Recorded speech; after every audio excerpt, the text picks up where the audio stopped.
This is probably going to be the shortest Brandon Sanderson video that I have done on this channel, and it's not for the reasons that you think. Let's wrap up Mistborn here and talk about some Bands of Mourning.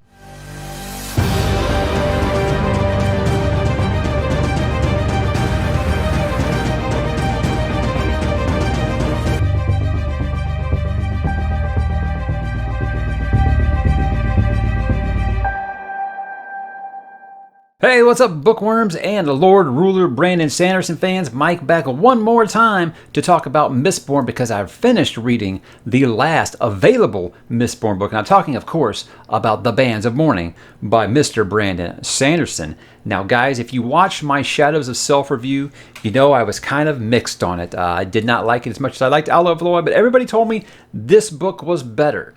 And I'm here to tell you that's partially true. I'm going to get into it. If you don't know, this will be a non-spoiler review for this book.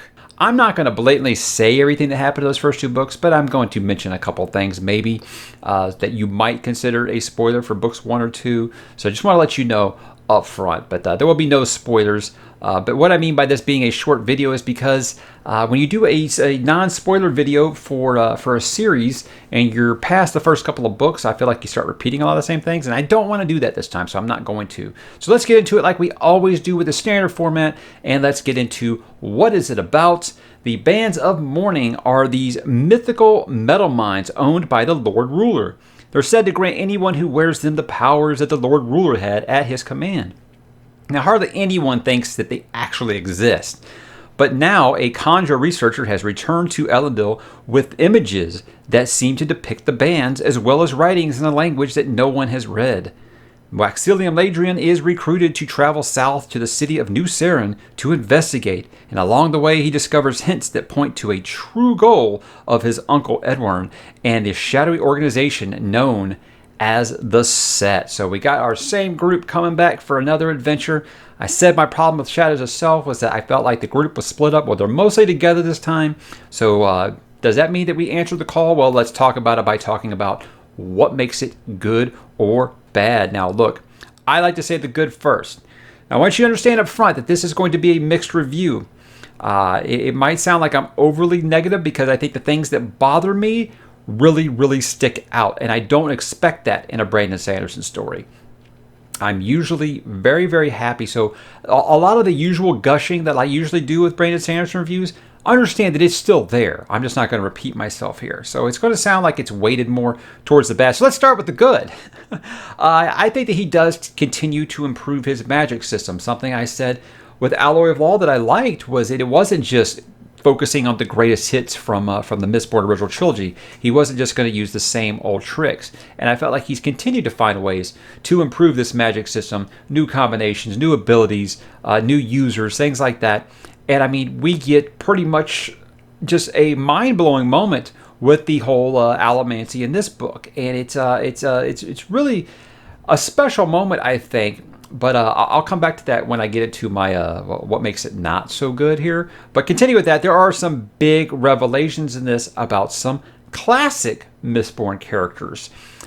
Not talking about spoilers here. You probably know what that is. And let's just say it has to do with a little something called Sovereign. Very cool. All I could think of was Mass Effect when I kept hearing the word Sovereign. Anyone else do that? I did that with Red Rising too. It's just, I love Mass Effect, the first game, quite a bit. So that always, anyhow, yeah. So big revelations. I said the last one that I felt like it was kind of how I felt about the Disney Star Wars movies is that I really only found myself invested when the classic characters showed up, and that was a problem with me in book 2. This one, not as much, but I'd be lying if some of those original character moments in this didn't really bring a smile to my face. The biggest thing that saved this book for me, and this is going to be surprising maybe to some people. I don't know if you've read it, you probably feel the same. Back when I did my Warbreaker review, one of the things I said was that Sanderson can pretty much write women like no other fantasy author. Male fantasy author seems to know how. And I was thinking, okay, except Steris, because Steris isn't really doing much for me. I really liked Marasi, but I didn't really care for Steris. I honestly thought Steris was just going to be a background character. Steris pretty much is the MVP of this book. And she basically is my maybe my favorite character along with Wayne now in Era 2. That's how much I liked her in this book. And that just is a testament to the Lord Ruler's greatness, because he took a character that was pretty much a throwaway in book 1. I kind of just pitied her in book 2. And in this one, she was more than just like a romance subplot. I really think she was the heart of this book. And I really think that I'm the point now where I want to see her more than I want to see Marcy, and that's amazing because I really liked Marcy after book 1. She's kind of went downhill since then, in my opinion. But yes, Steris in this is just phenomenal. I'm amazed that he took a character that I thought was just going to be kind of something that Wax kind of had a problem that he had to kind of get around, and he actually made it matter in this, and he gave that whole subplot about her and Wax's betrothal actually means something other than just something that he was trying to wiggle out of. It seemed like it really. It started that way, but then it just completely went in a way I didn't expect. So very, very, very happy with the way that turned out, and I'm very happy with the Steris character where she's at. And if I do continue this series, which I'll talk about a little later, I'm a big fan now, and that's amazing. I did not expect that when I picked up this book, to say that Steris was a character I actually really, really like now. Wayne was better this go-around. He seemed a lot more like the character that I love from Alloy of Law. I know that some people have found him kind of quippy, and I felt like in the first book he was really quippy in like a Joss Whedon kind of quippy way with the dialogue. And then in book 2, I don't know, it almost seemed like it was just to that point where it almost gets like annoying. And then it was like trying to give him like this serious emo stuff, and it wasn't really working for me. I feel like I got Wayne back in this book, but here's the thing with Wayne is I think that his best moments are when he's with Wax, and that is because I'll get to Wax here in a minute. But that's because Wax needs Wayne in more ways than one. But yes, I was very happy with Wayne and Steris in this book. My favorite part of the book are those two. Another Hoyd sighting is another good thing. That's almost become like the Where's Waldo of the Cosmere. I think I found him in every one of these books now. Another nice way that he shows up in this one. And a little bit of a history between him and a certain Era 1 character that I think that is actually kind of surprising if you get into secret history and things like that. But you can read now. After you finish this one, you can read Secret History. It's a really short read. And if you want to know about, let's just say, a character from Era 1 that you might miss, you get a little bit more of that. I'll talk about Secret History here in a minute. What else? The third act, I think, is the standard Sanderlanche, right? It's the good action as always. And I'll say, if I have gripes about this book, nothing is about the action. The action is still awesome. I still think Allomancy is my favorite investiture that he uses in his universe, and it's just so fun to read when you're actually using Allomancy with bullets. It's like bullet time. It's great. It's so much fun, and it just continues to just go up and up in this one. I loved it. But let's get into the bad or not so good. Look, I felt like the MacGuffin of the story, and yeah, I feel like it is a MacGuffin. It just wasn't that exciting to me. I just could not find myself invested in that storyline, the Spike and the bands, and all. I just couldn't get really excited about it. What I liked was the way that our characters were interacting with each other, and like I said, the character development for some of the side characters. But the whole MacGuffin, I don't know, it just wasn't working for me in this one. But my biggest problem, and I think this is with the entire Era 2 trilogy, or I guess you'd say 3 or 4 now, 3/4 now, is Wax. I can't think, maybe Raoden. I can't think of another leading protagonist in a Cosmere series that Sanderson has written that I like less than Wax. And I don't hate him, I just don't care. And indifference is much, much worse than hate. If he's not interacting with Wayne or Steris, he's just boring to me. I can't get excited about this guy. He is just vanilla. He is like watching grass grow. I cannot get invested in this character, and that's rare because I really think that Sanderson, that's like character work is some of his, one of his biggest strengths, and I can't get attached to Wax no matter what I do.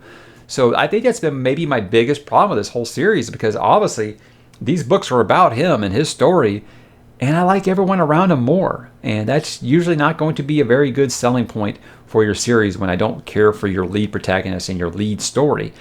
So that's my biggest problem with this one. It's my biggest problem with the last one. I thought he was fine in the first book, but he was also with he was with Wayne and Marcy the whole time. And I think that he's one of those characters that's only good when he's with other good characters. So that's my take on it. But much like Shadows of Self, I felt like the third act was really good, but it took 300 plus pages to get there. And that's just, I've not really been like that with Sanderson, except maybe Elantris.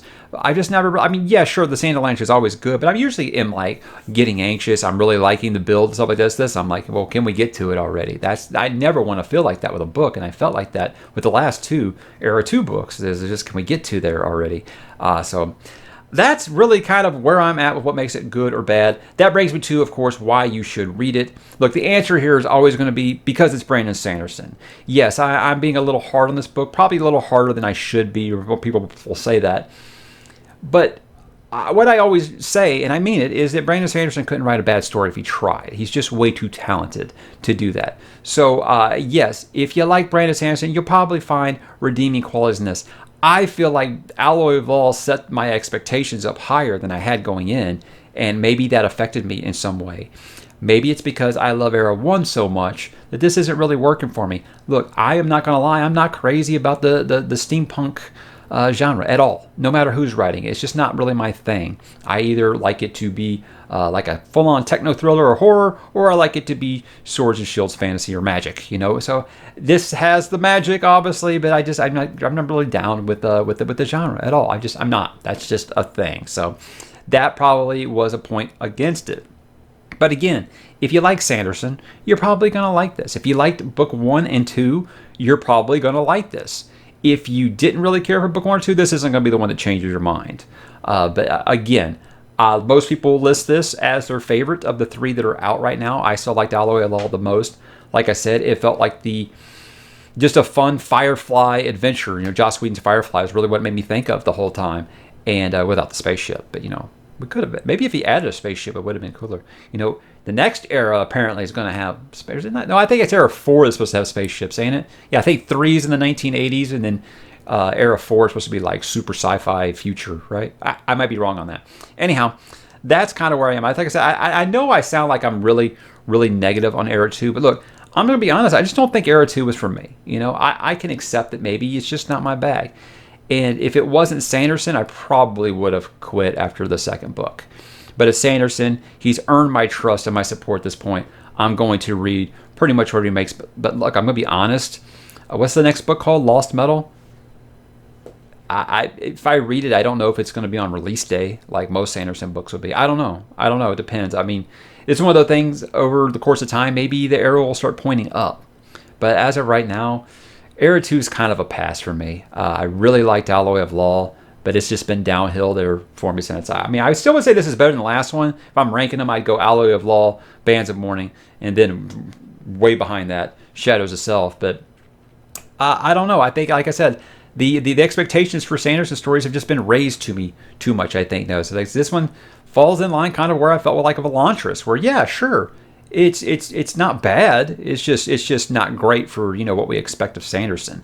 So I know this might be an unpopular opinion because I know this book. I looked at the Goodreads rating before I got here, and it was like 4.6 out of 5 or something. So I was like, well, I'm definitely in the unpopular opinion there. But you know what? Like I always say, I'm never going to bullshit you guys, and I just don't think Era 2 is for me, and it made me even more happy that my next Brandon Sanderson read is going to be back in Roshar with Stormlight, because that is what makes me happy, and I cannot wait to read Rhythm of War. And Stormlight September starts here very, very soon. We get to talk about that. As far as Secret History goes, I'm just going to say, without spoiling anything, I could have done without it.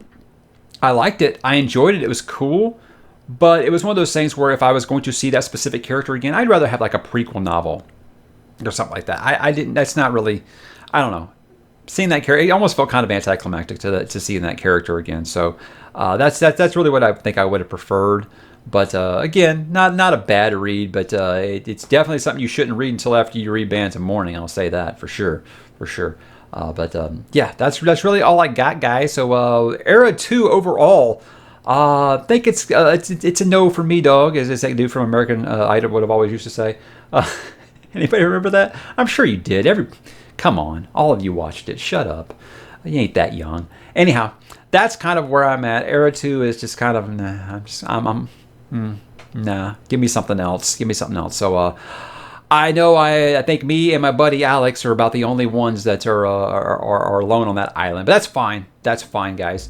What did you think? That's the important part. Drop in the comments. Let me know what you thought about Bands of Mourning. Let me know what you think about Era 2 overall. I know that there's plenty of viewers on the channel that say they like Era 2 better than Era 1. Please drop in the comments. Let me know what you think and tell me why I'm wrong. That's what I am here for. And I will talk to you guys there.